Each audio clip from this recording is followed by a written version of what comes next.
बेटे माँ सरस्वती का बेटे हमेशा अभिवादन करना चाहिए। ओम माता सरस्वती नमो नमो, विद्यादायिनी नमो नमो, ओम हंसवाहिनी नमो नमो, सरस्वती माता नमो नमो। हे मेरे सभी बच्चों पर, हम सब पर कृपा बनाए रखना, अपना ज्ञान की देवी ओम सरस्वती देवी नमो नमो। बेटे आगे चलते बेटे हम बेटे कल मैंने आपको एक क्वेश्चन बताया था, मैं उसको थोड़ा 1 मिनट में रिपीट कर रहा हूँ बेटे। सबसे पहले मैं थोड़ा बेटे मैंने एक क्वेश्चन आपसे पूछा था, आगरा शहर को किसने बसाया है ना, या आगरा शहर की स्थापना किसने की थी? तो बेटे आपको मैंने लिखवाया था सिकंदर लोधी, है ना बेटे। आगरा शहर की स्थापना किसने की थी बेटे? सिकंदर लोधी। तो ये आपको थोड़ा थोड़ा क्वेश्चन जो मैंने कल आपको बताए थे, और बहुत सारे क्वेश्चन मैंने आपको बोले थे कि जैसे पुराणों की संख्या, कुल पुराणों की संख्या कितनी बताई थी? 18 है ना बेटे। गीता में अध्याय कितने? 18 है। महाभारत में कितने पर्व है? 18 है। वेदांगों की संख्या 6, वेदों की संख्या 4, सबसे प्राचीन वेद ऋग्वेद, ना बेटा समझ में।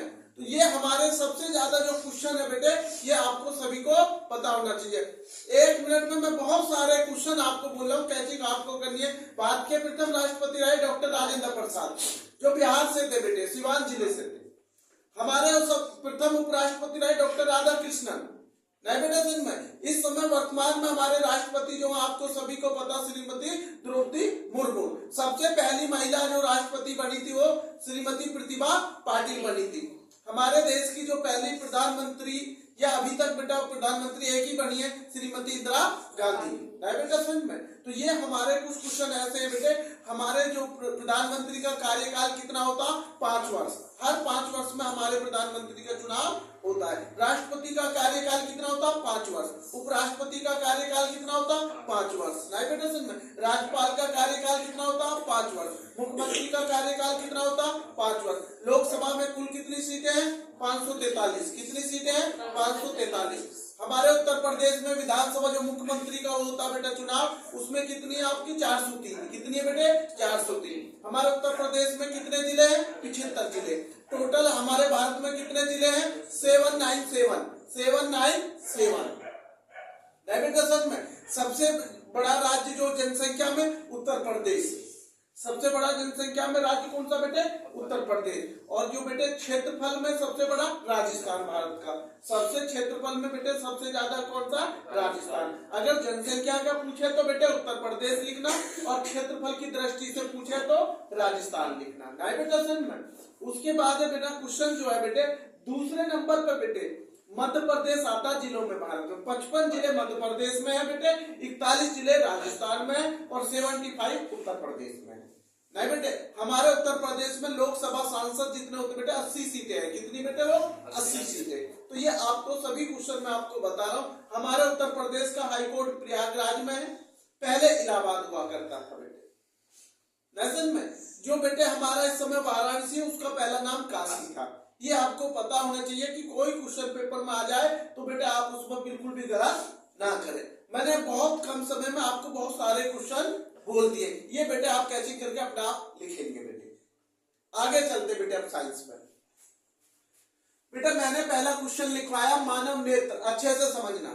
मानव नेत्र अभिनेत्र की फोकस दूरी को समायोजित करके विभिन्न दूरियों पर रखी वस्तुओं को फोकसित कर सकता है, नहीं बेटा, जो फोकस करता है।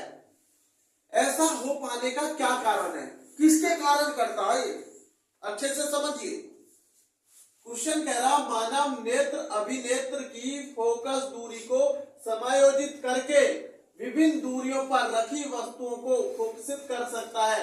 ऐसा हो पाने का कारण है बेटे समंजन क्षमता। क्या होती है बेटे? ये समंजन क्षमता। अच्छे से समझिए, कोई वो नहीं है कि भाई आप उसको नहीं समझ पाएंगे, बिल्कुल समझ पाएंगे बेटे। तो ये क्या है बेटे? हमारी समंजन क्षमता। क्या है? समंजन क्षमता। तो नमस्ते बेटे। तो ये हमारी समंजन क्षमता होती है। क्या होती है बेटे? समंजन क्षमता। मानव नेत्र में एक बार फिर समझ लिए, जो हमारे मनुष्य का नेत्र होते हैं, जो आंखें होती हैं, तो ये हमारे फोकस दूरी को समायोजित करके विभिन्न दूरियों पर रखी वस्तुओं की फोकसित कर सकता है। ये ऐसा किसके कारण होता? तो बेटे ये होता समंजन क्षमता के कारण। किसके कारण होता बेटे? समंजन क्षमता के कारण। क्लियर है? समंजन क्षमता के कारण। अगला क्वेश्चन है बेटे, विद्युत धारा मापने वाली युक्ति को कहते हैं, विद्युत धारा मापने वाली युक्ति को कहते हैं। ये आती है बेटा एमीटर। ये पहले भी क्वेश्चन एक बार रिपीट हो चुका है, लेकिन बेटे क्वेश्चन बदला हुआ रहता थोड़ा सा, तो बच्चे उसमें गलत करने के चांसेस ज्यादा हो जाते हैं ना बेटा समझ में, इसलिए आप इसको थोड़ा समझे और जब इसे करें। तो मेरा क्वेश्चन कहने का मतलब है विद्युत धारा मापने वाली युक्ति को कहते हैं एमीटर ना बेटे समझ में। उसके बाद है बेटे अगला क्वेश्चन मेरा, कौन सा नियम जो लंबे विद्युत धारावाही तार के निकट चुंबकीय क्षेत्र की दिशा को व्यक्त करता है। अच्छे से समझ लीजिए, 2025 में गौतम बुद्ध जिले के उसमें आया था, अच्छे से समझ लीजिए पेपर। कौन सा नियम लंबे विद्युत धारावाही तार के निकट चुंबकीय क्षेत्र की दिशा को व्यक्त करता है? तो दाएं हाथ के अंगूठे का नियम। कौन सा नियम है? आप सभी को पता है, एक बाएं हाथ का नियम है, एक दाएं हाथ। सब जानते हैं दाएं हाथ सीधा होता है, दाएं हाथ सीधा, मेरा ये दाएं हाथ है। और आप जो इधर बैठे हुए बच्चे, आज जब मैं इधर जाऊंगा तो मेरा दायां हाथ ये हो जाएगा। आप सभी को पता है सीधे हाथ को दायां हाथ कहते हैं, क्या बोलते हैं? नहीं बेटा समझ में।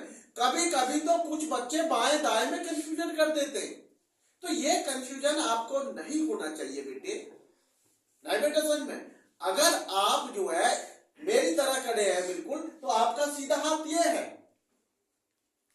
ये तो ये नियम है दाएं हाथ का नियम। इस क्वेश्चन का दाएं हाथ का अंगूठा ये होता है, ये आप जब इसको मैं पकड़ के, तो मेरा ये दिखाया जाएगा कि भाई कौन सा वो चल रहा। तो ये आप देखिए, ये जो मैंने लिखा कौन सा नियम विद्युत धारावाही को चुंबकीय है, जब पकड़ते हैं तो उस नियम को देखिए। मेरा बाएं हाथ ये है में, तो आप ये देखिए आप किधर खड़े हैं मुंह करके, और आपका सीधा हाथ कौन सा, उसको दाएं बोलते। कभी कभी बच्चा इसमें कंफ्यूजन कर देता, बिल्कुल भी आपको कंफ्यूजन नहीं करना। दाया हमारा सीधा हाथ होता और बाया लेफ्ट ये राइट है और ये लेफ्ट में। तो ये आपको विशेष ध्यान देना। क्लियर है कॉन्सेप्ट? तो ये कौन सा नियम आएगा? दाएं हाथ का अंगूठे का नियम में। एक क्वेश्चन हमारे बोर्ड में बेटे फ्लेमिंग का बाएं हाथ का नियम याद कर लो। मैं पहले भी कह चुका हूं, उस क्वेश्चन को कई बार मैं बता चुका हूं। फ्लेमिंग का बाएं हाथ के नियम को याद कर लीजिए अच्छे से, नहीं समझ में। और अभी मैंने जो बच्चे अभी आए उनसे पहले मैंने कम से कम एसएसटी और जीके के 20-25 क्वेश्चन कम से कम बोल दिए होंगे मुजवानी। वो सारे कैच करके वो उसमें से वीडियो में से उतार ले। कम से कम 20 क्वेश्चन बोले होंगे लगभग, कम हो सकते मैं ये नहीं कह रहा, लेकिन फिर भी मैंने कोशिश की है 2 मिनट में जितना भी हो सकता था 1-2 मिनट। तो मैं आगे चलता हूं बेटे, आप समझ गए बेटे दाएं हाथ के अंगूठे का नियम। अगला क्वेश्चन है बेटे, कार्बन परमाणु की संयोजकता है। एक बार रिपीट हो चुका है, फिर भी ये क्वेश्चन फिर भी बार बार जैसे पेपर मारा, तो मैंने एक बार और जो बच्चे नए आए, कार्बन परमाणु की संयोजकता 4 होती है। कितनी होती है बेटे? 4। कार्बन परमाणु की संयोजकता कितनी होती है बेटे? 4। उसके बाद देखो बेटा, ये वृद्धि का जो सदमन करने वाला पादप हार्मोन होता है, आप समझिए पहले से बेटे। इसका मतलब होता है वृद्धि को रोकना। सदमन का मतलब होता है वृद्धि को रोकना या रोकना। जो हमारी वृद्धि को रोकता है पौधे का, उसका हमारा दिया हुआ है। तो बेटे इसका आंसर आएगा एबिसिसिक अम्ल। ये मैंने लिख दिया है, वृद्धि का सदमन करने वाला पादप हार्मोन है, ये लिख दिया मैंने एबिसिसिक अम्ल, जो वृद्धि को रोकता है। मैंने ब्रैकेट में ये भी लिख दिया कि आपको पता होना चाहिए कि ये होता क्या है। ये वृद्धि को रोकता है, बढ़ोतरी, बीजों को निष्क्रिय कर देता, नहीं समझ में, बीजों को निष्क्रिय कर देता, वृद्धि को रोकता है ये, नहीं बेटे समझ में। ये कौन सा? एबिसिसिक अम्ल, समझ गए? तो इसके कारण ये इसकी वृद्धि रुकती है, नहीं बेटे समझ में। तो अब मैं दोबारा एक बार इसे एक रिपीट कर दे रहा हूं। मानव नेत्र के अभिनेत्र की फोकस दूरी को समायोजित करके विभिन्न दूरियों पर रखी वस्तुओं को फोकसित कर सकता है। ऐसा हो पाने का कारण क्या है? तो समंजन क्षमता है। क्या है बेटे? समंजन क्षमता है। क्या है? समंजन क्षमता। उसके बाद है विद्युत धारा मापने वाली युक्ति को कहते हैं एमीटर। ये पहले भी आ चुका है। उसके बाद सुन लीजिए अच्छे से, कौन सा नियम लंबे, ये नहीं आया पहले, कौन सा नियम लंबे विद्युत धारावाही तार के निकट चुंबकीय क्षेत्र की दिशा को व्यक्त करता है? तो बेटे दाएं हाथ के अंगूठे का नियम। किसका बेटे? दाएं हाथ के अंगूठे का नियम। क्लियर है? उसके बाद अगला क्वेश्चन, कार्बन परमाणु की संयोजकता है। कार्बन परमाणु की संयोजकता है। कार्बन परमाणु की संयोजकता 4 होती है बेटे। कितनी होती है कार्बन परमाणु की संयोजकता? 4। कोशिका कहां पाई जाती है मनुष्य के? उसको फेफड़ों में। बीच में से पूछ रहा हूं थोड़ा सा आपका दिमाग चेक करने के लिए, कौन कितना याद कर रहा, कौन कितना बच्चा उसको मेहनत करके पढ़ रहा है। पेपर नजदीक एक दिन कम होता जा रहा है। 14 तारीख हो गई आज। अच्छे से समझ लीजिए, समय बहुत कीमती है। समय की कदर आप करोगे, समय आपकी कदर करेगा। आप समय की कदर नहीं करोगे, समय आपकी कदर नहीं करेगा। और जो समय निकल जाता है वो दोबारा वापस लौट के नहीं आता, क्योंकि समय किसी के लिए नहीं रुकता। समय चक्र चलता रहता निरंतर। हम और आप रुक जाते हैं, लेकिन समय चलता रहता है, वो कभी किसी के लिए नहीं रुकता। ये सृष्टि का नियम है, समय चक्र है। मानो अब जैसे आपके साथ 40 हो रहे हैं, ये कल भी साथ 40 होंगे। दिन और तारीख बदल जाएगी केवल। बेटे इससे भी जगह दो बच्चे को थोड़ा सा, उधर पहुंच जा बेटा। तो सबसे मेन पॉइंट है मेरा, आप समझ गए होंगे कि बेटे कि ये नियम आपको दाएं हाथ का होगा। परमाणु की संयोजकता कितनी होती है? 4। परमाणु की संयोजकता 4। मैं बीच में से उसमें बेटा पूछ लेता हूँ क्वेश्चन। ये बच्चे ध्यान रखे जो नए बच्चे हैं कि मैं क्वेश्चन में से क्वेश्चन पूछ लेता हूँ, अच्छे से ध्यान देना। वृद्धि का संबंध करने वाला पादप हार्मोन है एब्सिसिक अम्ल। ठीक है, आपको मैंने अभी बीच में से पूछा था कोशिका कहां पाई जाती है ना, आपने बताया बहुत सारे बच्चों ने कि भाई फेफड़ों। बिल्कुल फेफड़ों में। वो क्या कार्य करती है बेटे? हवा के माध्यम से ऑक्सीजन लेती है और कार्बन डाइऑक्साइड छोड़ती है। और हमारी बॉडी के लिए ऑक्सीजन बहुत महत्वपूर्ण है, क्योंकि बिना ऑक्सीजन के जीवित नहीं हो सकते। ऑक्सीजन लेवल इसीलिए तो नापा जाता है, ऑक्सीजन लेवल कितना है। डायबिटीज में आपने देखा होगा जब उस समय कोविड का दौर चल रहा था, तो बेटे 2021 में तो सबसे ज्यादा जो मौतें हुई थी ऑक्सीजन लेवल गिरने की वजह से हुई थी। कि कहते थे भाई ऑक्सीजन लेवल डाउन हो गया है, ऑक्सीजन नहीं मिल पा रही थी। और वो आपको सब पता है, जब फेफड़ों में संक्रमण होता है फेफड़ों पे, तो जब तो ऑक्सीजन डाउन हुई थी। जब फेफड़े तो बेटे काम करते हैं ऑक्सीजन लेने छोड़ने का, कोई जब हमारे फेफड़े काम नहीं कर रहे थे तो ऑक्सीजन लेवल कम होता जा रहा था। तो फेफड़ों में ऑक्सीजन सही ना मिलने के कारण मौत हुई थी कोविड में। तो वो फेफड़ों को ही ज्यादातर असर डाल रहा था डायबिटीज में। तो इसलिए कहा जाते थे कि ऑक्सीजन लेवल बेटे 95-96 का वो माना जाता है कि भाई इतना होना चाहिए डायबिटीज में। तो ये सब ऑक्सीजन लेवल का ध्यान दिया जाता है।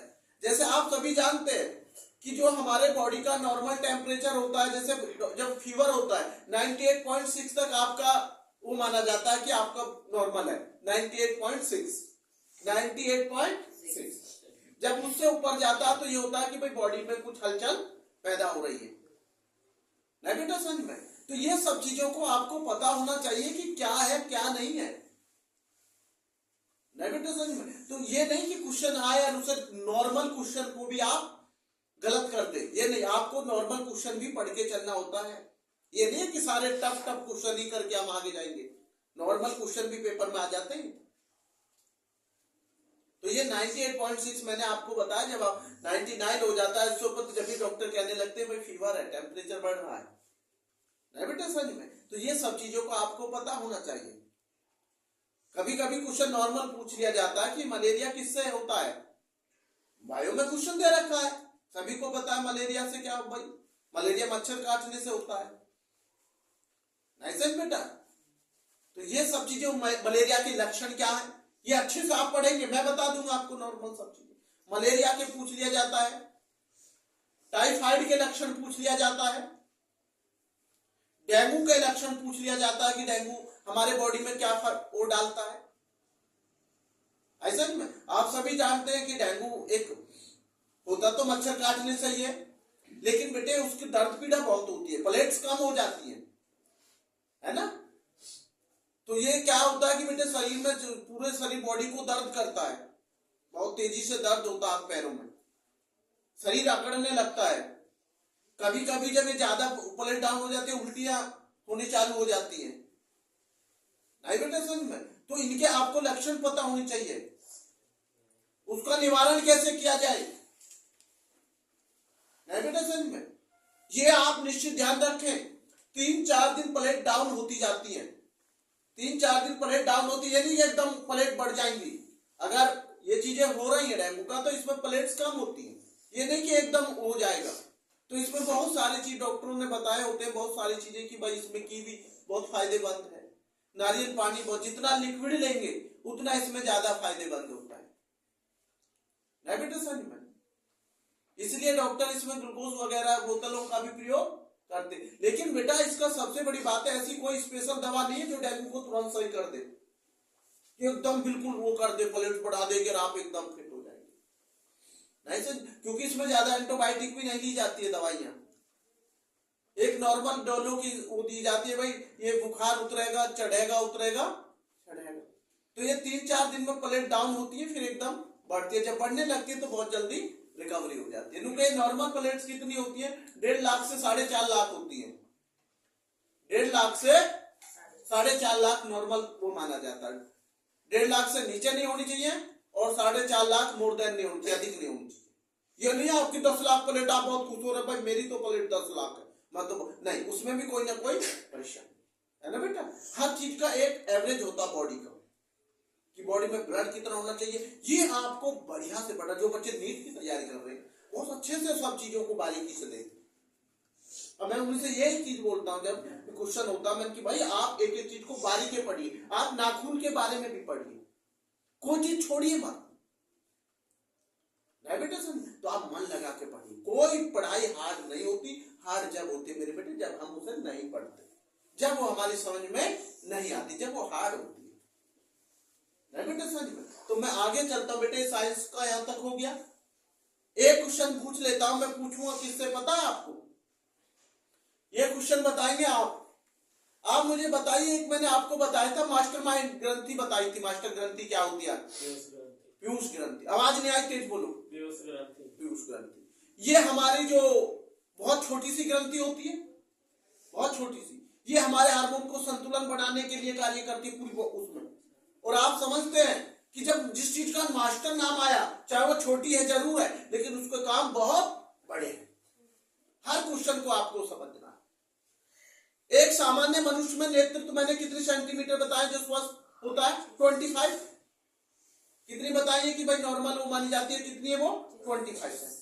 कहीं मीटर मत लिख देना, उसमें एक ऑप्शन में मीटर भी लिखा हुआ है पेपर में, 25 मीटर 25 सेंटीमीटर, कभी मीटर लिखा हो पेपर में, ये गलती मत करना कि गुरुजी आपने तो बताया 25 सेंटीमीटर, मैंने मीटर नहीं बताया, नहीं बेटा समझ में। क्योंकि एक ऑप्शन में मैंने कल देखा पेपर में कुछ बच्चे प्री बोर्ड में 25 मीटर लिखे आए, तो ये गलती भैया आप मत करना कोई भी, है ना।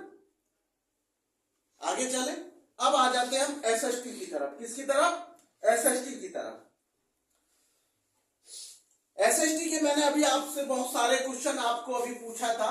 एक क्वेश्चन मैं पूछूंगा पीछे बच्चे से कि मैंने वेदों की संख्या कितनी बताई थी? आदि वेदों की संख्या 4। वेदों की संख्या कितनी बताई थी? 4। सबसे प्राचीन वेद कौन सा बताया था? पीछे से कोई बच्चे जवाब दे सकता? ऋग्वेद। कौन सा वेद बताया था? ऋग्वेद, जो सबसे प्राचीन वेद है। शीतल आप बताओ बेटे, वेदांगों की संख्या कितनी है? वेदांगों की नहीं, नहीं, वेदांगों की छह, संख्या छह, 6। छह। वेदांगों की संख्या कितनी होती है बेटे? 6। 6।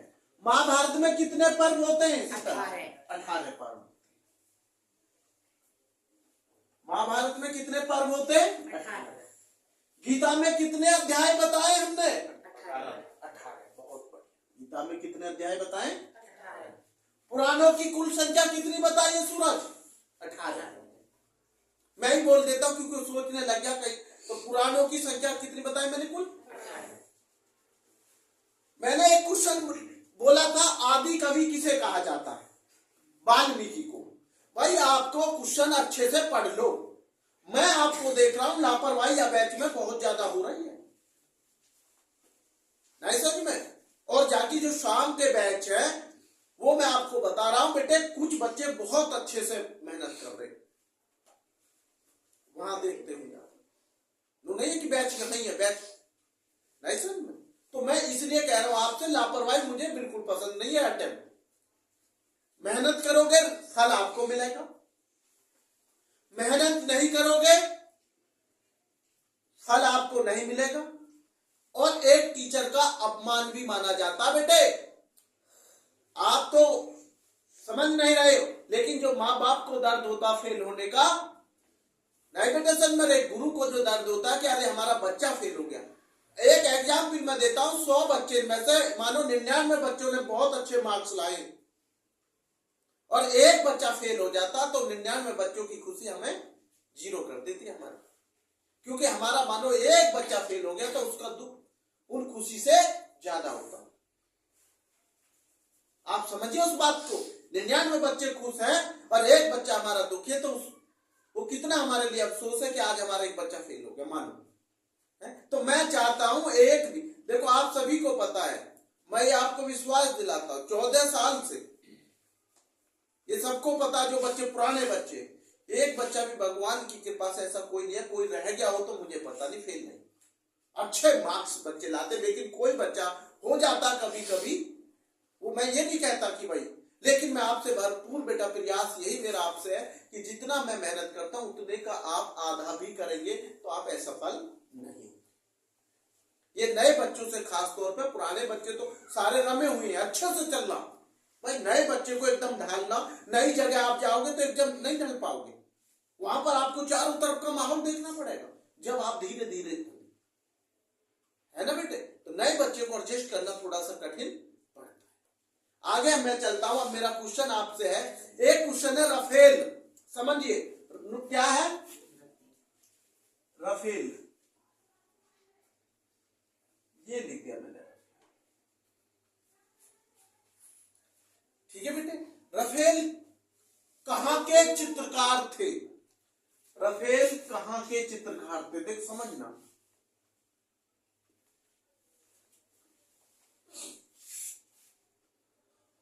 कहां के चित्रकार थे? बड़े प्रसिद्ध चित्रकार थे, लेकिन मैंने आपसे पूछा चित्रकार राफेल कहां के चित्रकार थे?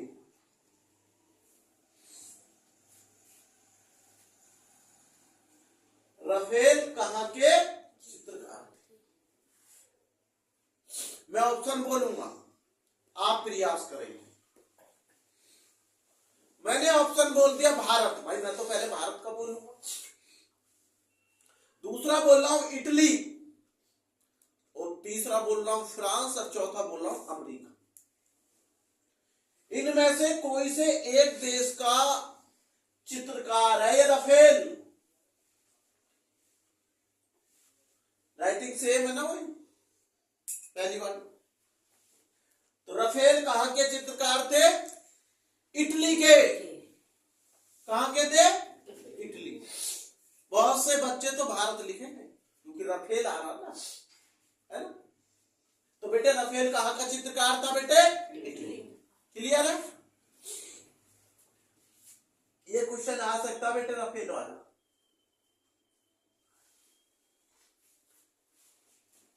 कहां के चित्रकार थे भैया रफेल? कहीं भारत मत लिख देना, क्योंकि बहुत सारे बच्चों को ये रहता है क्या इनका क्वेश्चन मैं देखा जी कल भारत, भैया भारत के नहीं है, कहां के है? एक क्वेश्चन है मेरा आपसे बहुत समझना, एक क्वेश्चन था तैमूर हिस्ट्री में, तैमूर, देखो समझना, तैमूर, तैमूर का भारत पे आक्रमण करने का उद्देश्य क्या था?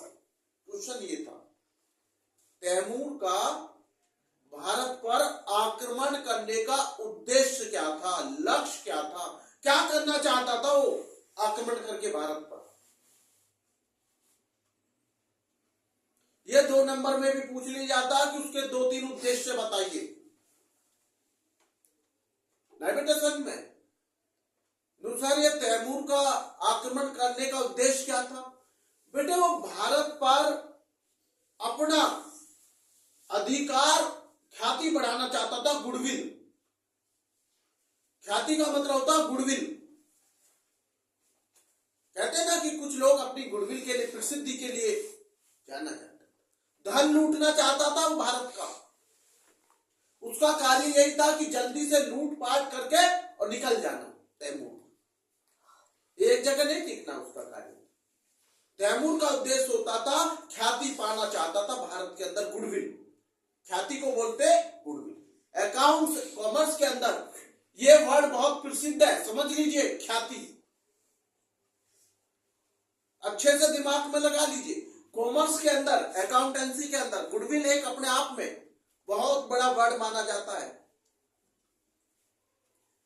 रेपुटेशन में ख्याति होती है, कोई ख्याति गुडविल कुत्ते के स्वभाव की होती है, कोई बिल्ली के स्वभाव की होती है, कोई चूहे के स्वभाव की। तो उसमें देखा जाता कि क्या ख्याति है, गुडविल। पार्टनर होते हैं, पार्टनर ए, पार्टनर बी, पार्टनर सी, सबकी गुडविल देखी जाती है, कितनी ख्याति है। तो मेरा यहां से कॉमर्स से मतलब नहीं है, मेरा यहां मतलब है आपका तैमूर भारत पर आक्रमण करके क्या पाना चाहता था? ख्याति पाना चाहता था, अपना अधिकार जमाना चाहता था, भारत का धन लूटना चाहता था।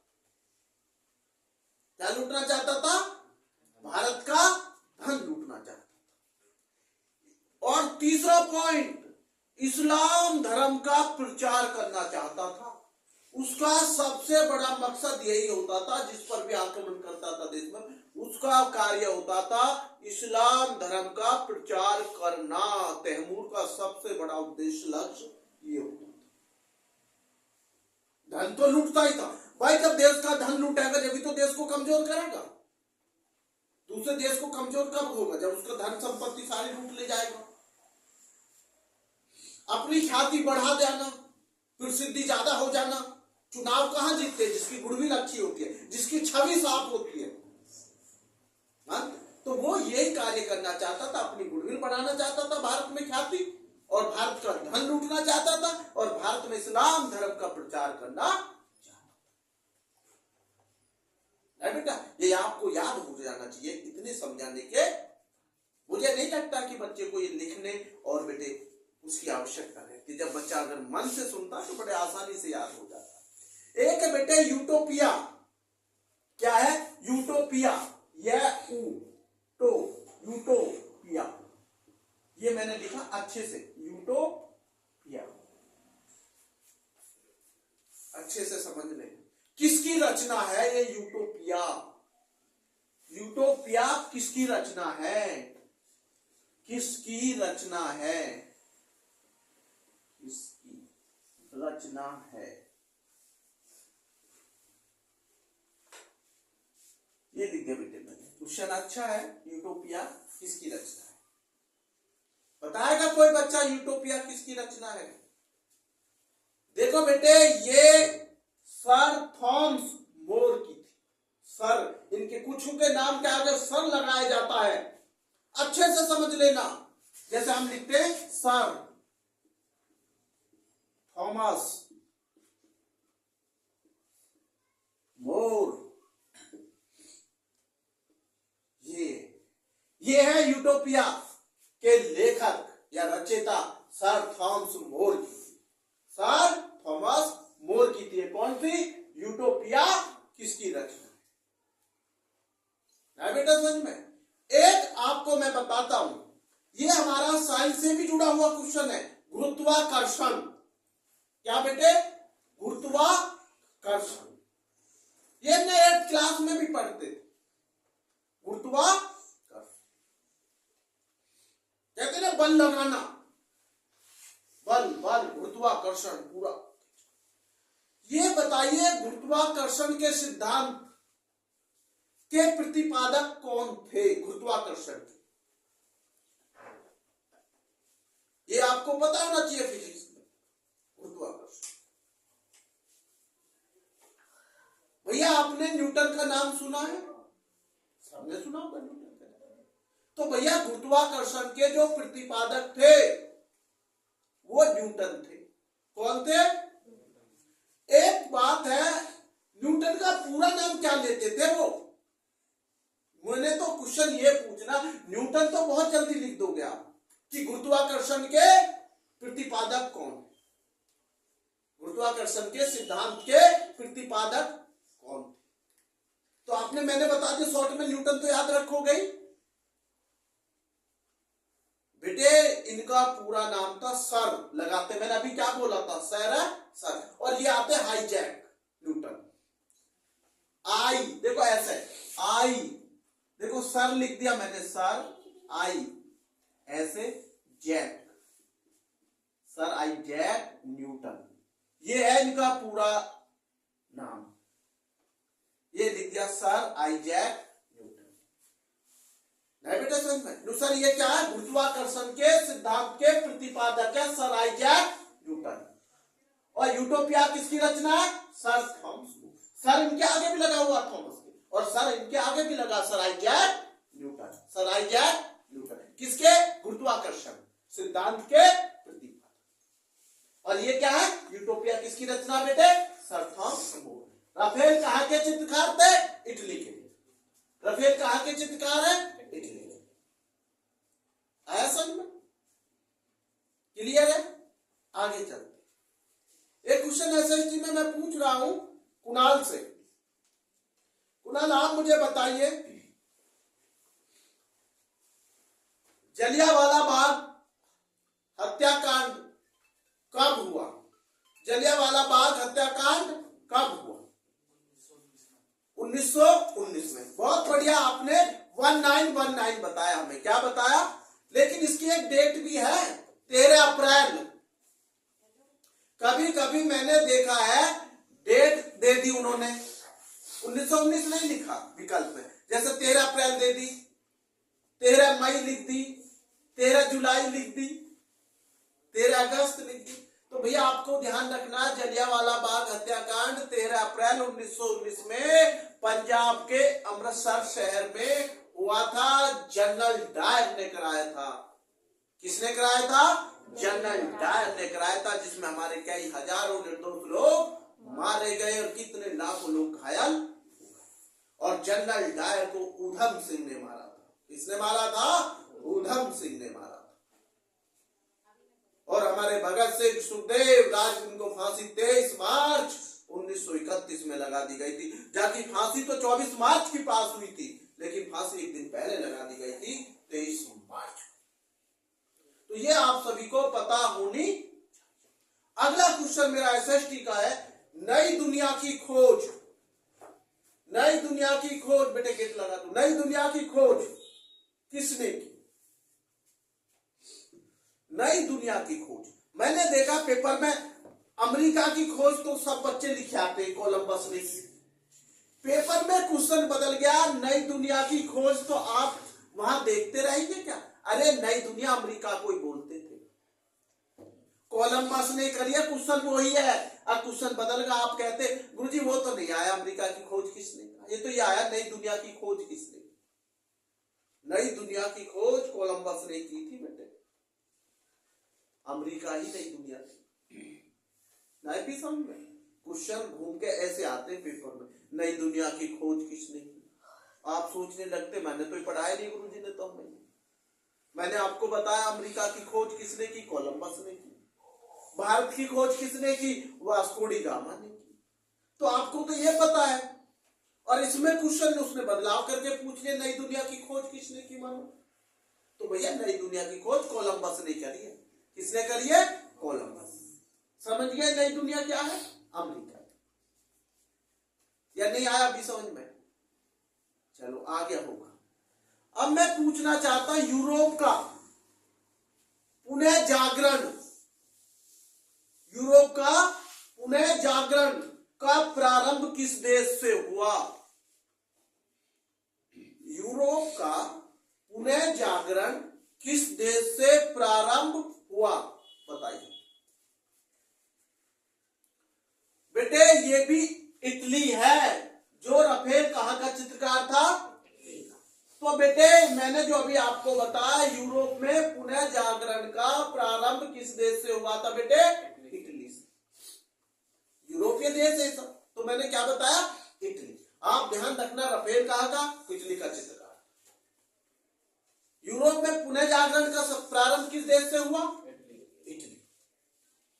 नहीं बेटा समझ में? ये आपको पता होना।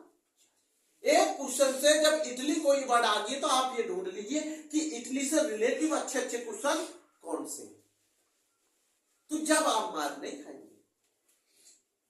अरे जब आप किसी मार्केट में जाते हैं या किसी भी रास्ते में जाएंगे तो आपको एक चीज पता होनी चाहिए बेटे। सबसे पहले आपको एक चीज पता होनी चाहिए कि एक रास्ते पर अगर कई काम है आपको, तो पहले आप उसी रास्ते के काम निपटा के चलेंगे, दोबारा बार बार उस पाएंगे नहीं बेटे समझ में? तो ये सबसे मेन चीज है बेटे, आपको विशेष ध्यान देना चाहिए इस चीज पर। तो मेरा मुख्य पॉइंट आपसे बेटे समझ में आपको आ रहा होगा अच्छे से कि मैंने अभी आपको बताया बेटे यूरोप का जो हमारा पुनः जागरण है का प्रारंभ किस देश से हुआ था बेटे? इटली से हुआ था। किससे हुआ था बेटे? इटली से। राफेल कहां के चित्रकार थे? इटली के। नई दुनिया की खोज किसने की? कोलंबस ने। किसने की बेटे? कोलंबस। यूटोपिया की रचना किसने की? मैंने लिख दिया है आपको यूटोपिया किसके? Sir Thomas. मैंने लिख दिया है बेटे गुरुत्वाकर्षण बल का सिद्धांत का वो कौन है प्रतिपादक? जो सर आइजैक न्यूटन। गुरुत्वाकर्षण। तैमूर का मैंने बता दिया है, ख्याति पाना चाहता था, धन लूटना चाहता था और भारत में इस्लाम धर्म का प्रचार करना चाहता। ये मैंने बेटे आपको एसएसटी के बारे में इतना बताया। अब हम चलते बेटे हिंदी पर। किस पे बेटे? हिंदी पर।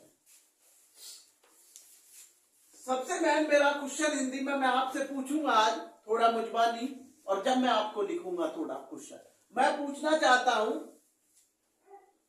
सूरदास का जन्म कब हुआ? जाकि मैं आपको ये करा चुका, मैं आज थोड़ा मुजबानी आप लोगों को पूछूंगा बेटे। सूरदास का जन्म कब कहां हुआ? समझिए पहले मेरे, जो बच्चे बोल रहे हैं वो एक बार सुन लीजिए।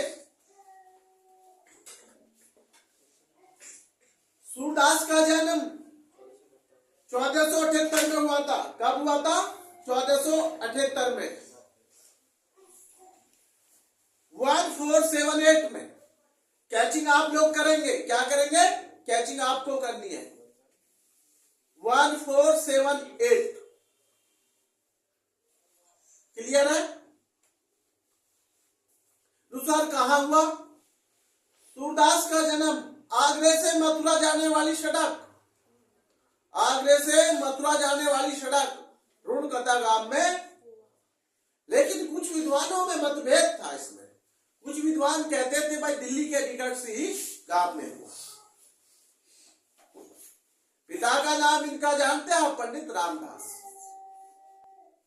बचपन में ही घर छोड़कर चले गए थे, गौघाट रहने लगे थे, विनय के पद गाया करते थे। एक बार वहां वल्लभाचार्य रुके, उन्होंने इन्हें भगवान श्री कृष्ण की लीलाओं का वर्णन करने के लिए, और बड़े सरल भाषा में सूरदास जी ने भगवान श्री कृष्ण की लीलाओं का वर्णन किया। जानते हैं इनकी मृत्यु कब हुई? 1583 में, 1583 में। 105 वर्ष जीवित रहे थे सूरदास। कितने वर्ष? 105 वर्ष। क्वेश्चन कभी कभी ऐसा भी आ जाता कि सूरदास, जैसे ऑप्शन में दे दिया 102 वर्ष, 104, 105, 106, तो आपको ध्यान रखना चाहिए कि बेटे वो कितने वर्ष जीवित रहे थे? 105। कबीरदास जी 120 वर्ष जीवित रहे थे। सुन लीजिए, कबीरदास 120 वर्ष। तो सर क्या बता रहे आप? 13 1398 में जन्मे थे काशी में, जो काशी का नाम या टाइम वाराणसी है। काशी में जन्मे थे और भैया 1518 में मृत्यु हुई थी। 1518 सर क्या 2 साल वो बच गई नहीं समझ में, और 100 साल वो जोड़ दीजिए और 18 वो जोड़ दीजिए, कितने हो गए 120। जब भी तो 1518 होंगे मृत्यु। तो कबीरदास जी 120 वर्ष जीवित रहे थे और सूरदास जी 105 वर्ष। और सूरदास जी की मैंने आपको बताया 3 रचना बहुत फेमस रही है, सूरसागर, सूरसरावली और साहित्य लहरी। नहीं बेटा, मैं आगे चलता हूं बेटा थोड़ा सा आपको तुलसीदास का। किसमें बेटे? तुलसीदास का जन्म 1532 में बांदा जिले के राजपुरा गांव में। पिता का नाम आत्माराम दुबे, माता का नाम हुलसी देवी, पत्नी का नाम रत्नावली था। क्या था? मृत्यु 1623 में हुई। रचनाएं इनकी बेटे गीतावली, कवितावली, दोहावली, विनय पत्रिका, पार्वती मंगल आदि बहुत सारी इसने लिखी है।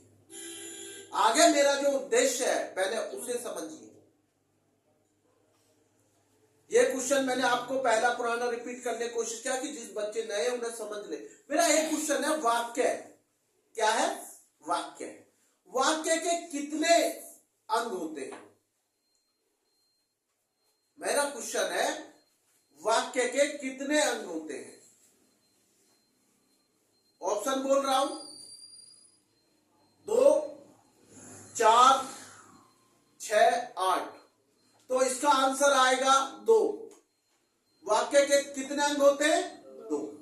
एक होता उद्देश्य और एक होता विधेय। अच्छे से समझ लेना। कोई बच्चा कहने लगे कि सर वाक्य के कितने अंग बता, आपने 2। एक होता किसी भी वाक्य का उद्देश्य क्या है, उसका विधेय क्या है। पहला होगा उद्देश्य और दूसरा होगा विधेय। वही ध्येय। समझ गए? मैंने पूछा वाक्य के कितने अंग होते तो आप आंसर में लिखेंगे तो, अगर ऑप्शन में। और आपसे पूछ ले जाए कि कौन कौन से होते हैं तो उद्देश्य और विधेय। क्लियर है? अगला क्वेश्चन मेरा छायावाद काव्य। क्या बेटे? छायावाद काव्य। अच्छे से सभी को पता छायावाद के जयशंकर प्रसाद भी रहे लेखक। मेरा मानना है कि छायावाद की एकमात्र कवयित्री बताइए। कवि लेखक नहीं पूछ रहा आज मैं आपसे, मैं कह रहा हूं छायावाद की एकमात्र कवयित्री का नाम बताइए। महादेवी वर्मा। नया विषय में महादेवी। अगर आपसे पूछ लिया जाए छायावाद की एकमात्र कवयित्री कौन है या कौन थी, तो आप लिखेंगे आंसर में महादेवी कवयित्री। नहीं बेटा समझ में, क्योंकि आपको लेखक तो पता है छायावाद के, लेकिन कवयित्री नहीं पता थी। तो बेटे वो महादेवी। एक है बेटा चिंतामणि। क्या है? चिंतामणि। चिंतामणि किसकी रचना है? चिंतामणि किसकी रचना है? बताओ ना कोई बच्चा, चिंतामणि किसकी रचना? आचार्य रामचंद्र शुक्ल। आचार्य रामचंद्र। हमने जब आचार्य रामचंद्र शुक्ल आया, हमने पहले आपको इसका जीवन परिचय थोड़ा शॉर्ट में बता चुके हैं। 1884 में जन्मे थे, बताया था ना हमने। 1884 में ये और डॉक्टर राजेंद्र प्रसाद है ना, हम बता चुके हैं आपको। नहीं बेटा समझ में? तो ये हमारा मुख्य उद्देश्य मेरा आज है जीवन परिचय में रामधारी सिंह दिनकर। आज मैं जो जीवन परिचय आपको बता रहा हूं नया, वो आज बता रहा हूं बेटे रामधारी सिंह दिनकर।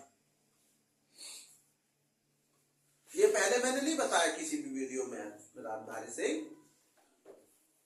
बेटे रामधारी सिंह दिनकर का जो जन्म हुआ था, किसका मैं बता रहा हूं बेटे? रामधारी।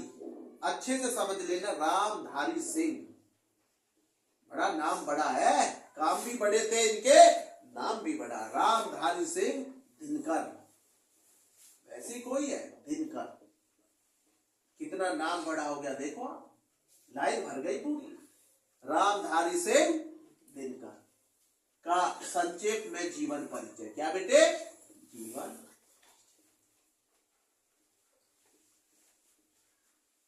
अब मैं आपको इनका देखो बेटे जन्म क्या है, अच्छे से समझ।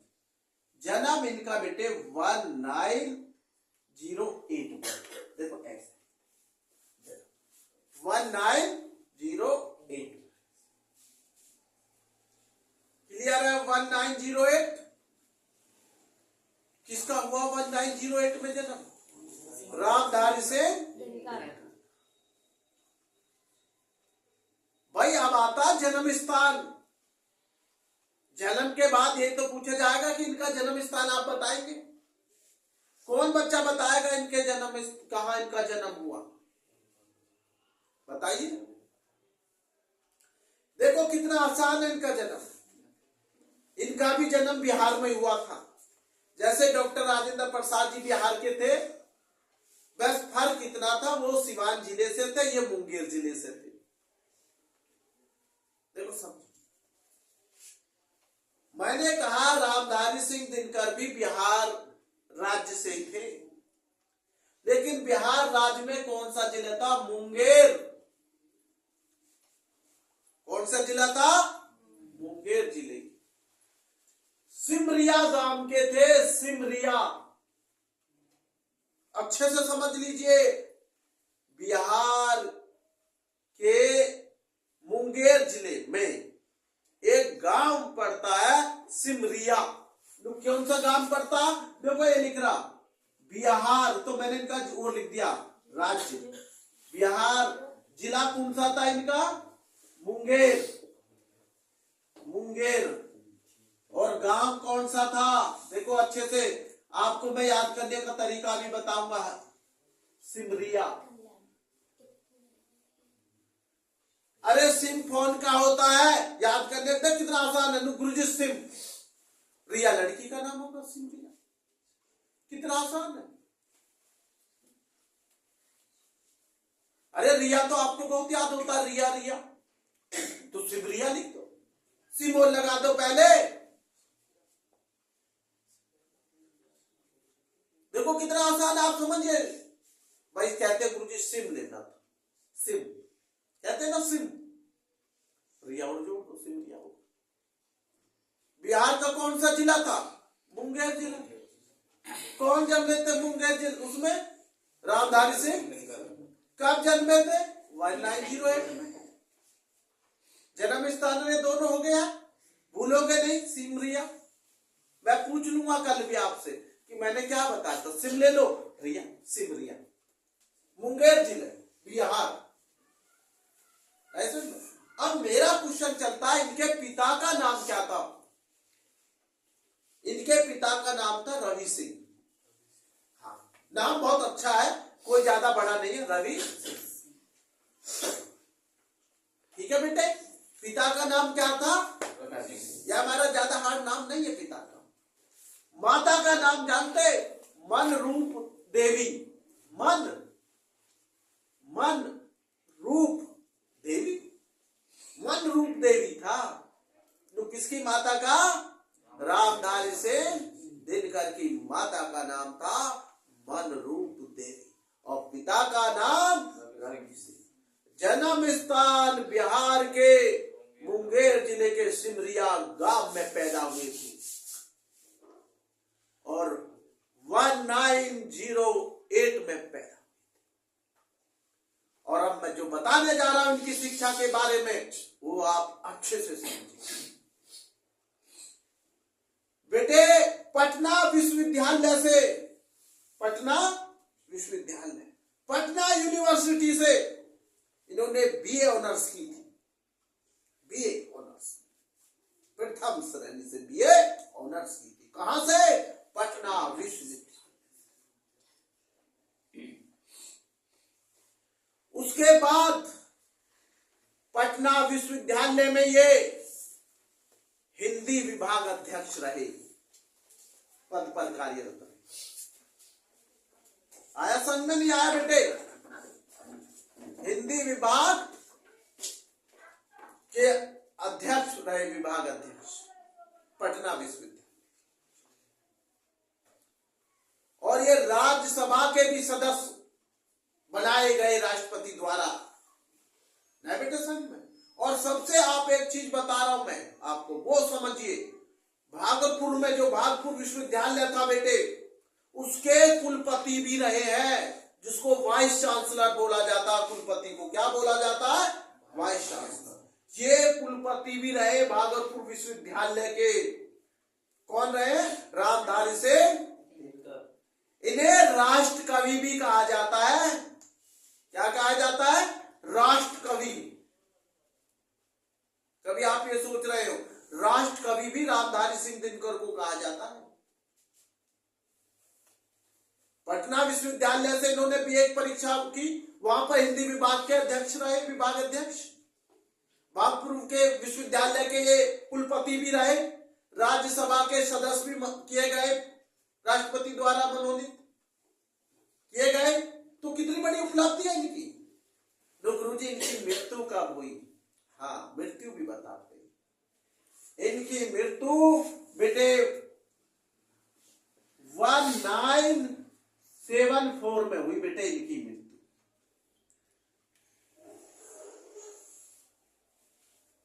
नहीं बेटे समझ में? कितने? 1974, 1974 में बेटे इनकी मृत्यु। जन्मे थे 1908 और बेटे 1974 में इनकी मृत्यु। नहीं बेटे समझ में? तो आप इनके बारे में ये कह सकते हैं कि 66 वर्ष, कितने वर्ष जीवित रहे? 66। 1908 में जन्मे, 8 कम कर लीजिए 74 में से, तो ये 66 वर्ष जीवित रहे हमारे रामधारी से। क्लियर है रामधारी सिंह दिनकर के बारे में? अब इनकी हम रचनाएं तो बता दें आपको भैया। रचना रेती के फूल, रश्मि रथी, परशुराम की नहीं बेटा प्रतीक्षा, उर्वशी, अच्छे से समझ लेना, कुरुक्षेत्र, हाहाकार, चक्रव्यूह, रचनाएं और इनकी कीर्तियां पड़ी रही यार। रामधारी सिंह दिनकर राष्ट्र कवि थे। हाहाकार, चक्रव्यूह, उर्वशी, रश्मि रथी, रेती के फूल। नहीं बेटा समझ में? तो एक दो अगर भूल भी जाते हो तो जब भी आपको, और इससे डबल आपका बेटे फायदा होगा। अगर आपको रचना पता और किसी क्वेश्चन में पूछ लिया जाए कि रामधारी सिंह दिनकर की एक रचना लिखो, या विकल्प दे दिया कि इनमें से रामधारी सिंह दिनकर की कौन सी रचना है, तो आप तुरंत पहचान लेंगे कि हमें जीवन परिचय में गुरुजी ने ये बताई थी, उर्वशी बताई थी, कुरुक्षेत्र भी बताया था, हाहाकार बताया, चक्रव्यूह बताया, रेती के फूल बताया, कितनी बताया ना। समझ जाएंगे या नहीं आएंगे अपनी समझ में? तो बेटे इनकी मृत्यु भी आ गई। ये आपका जीवन परिचय बेटे हमने किसका बताया बेटे आपको? रामधारी से। बस एक मैं हल्के टॉपिक जो कहते हैं ना संक्षेप में अपनी उसमें जो बोल रहा हूं, जो मैंने भी समझाया। जन्मे थे 1908, जन्मे थे 1908, 1974 में मृत्यु हुई थी। जन्मे कब थे? 1908 और मृत्यु 1974। पिता का नाम रवि सिंह, माता का नाम मनरूप देवी, जन्म स्थान बिहार के मुंगेर जिले सिमरिया गांव में हुआ। पटना विश्वविद्यालय से बीए किया था। पटना विश्वविद्यालय के हिंदी विभाग के अध्यक्ष रहे, विभाग अध्यक्ष। भागलपुर विश्वविद्यालय के कुलपति भी रहे। राज्यसभा से संसद जो राज्यसभा सदस्य होते वो भी रहे। पद्म श्री भी बेटा इनको मिला हुआ है। बड़ा नाम है, राष्ट्र कवि थे। कौन थे? राष्ट्र कवि थे। और रचनाएं तो बेटे मैंने अभी कितनी आपको बताई, रेती के फूल, उर्वशी, हाहाकार, चक्रव्यूह, रश्मि रथी, बड़ी प्रमुख रचनाएं इनकी, बड़े अच्छे स्वभाव के हमारे ये लेखक रहे रामधारी से। क्लियर होगा इतनी उसमें तो। अगर कोई डाउट हो तो बेटे कल आप पूछ लें। अब हम आते बेटे थोड़ा मैथ की तरफ। किसकी तरफ? मैथ की तरफ। बेटे हमने कल आपको बताया था बेटे मोड। क्या बताया था बेटे? मोड। एक क्वेश्चन मैं आपसे पूछना चाहता हूं बेटे। मैंने आपको बहुत सारे ट्रिग्नोमेट्री में भी करा दिए हैं, उन सब चीजों को बेटा आपने याद किया होगा। ज्यादा नहीं पूछ रहा हूं मैं, तो थोड़ा सा पूछ के आगे बढ़ रहा हूं मैं। भाई ये क्वेश्चन मेरा था sine square theta plus cos square theta किसके बराबर होता? 1 के। किसके बराबर होता? 1 के। Sine square theta plus cos square theta किसके बराबर होता? 1 के। एक क्वेश्चन हमने आपसे पूछा था, एक दिन हमने लिखा था आपको लाल बटे का का, लिखा था या नहीं?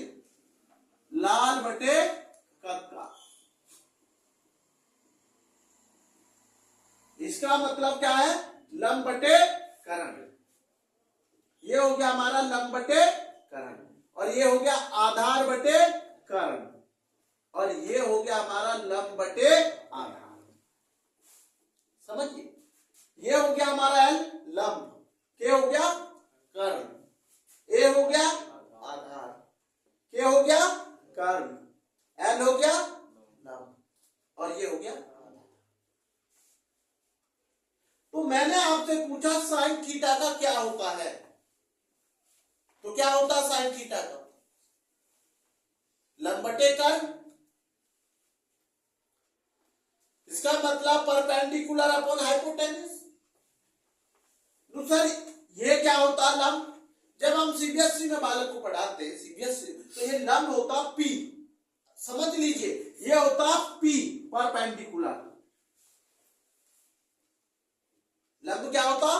परपेंडिकुलर। कर्ण होता एच के। ये हमारा यूपी बोर्ड में जब हम लेते हैं तो हमारा बढ़ जाता है यूपी बोर्ड में, ये बच्चे जो करते हैं कि लाल बटे कक्का, और जब हम सीबीएसई में करते हैं, आप समझना बेटे, तो ये हमको ध्यान रखना सीबीएसई में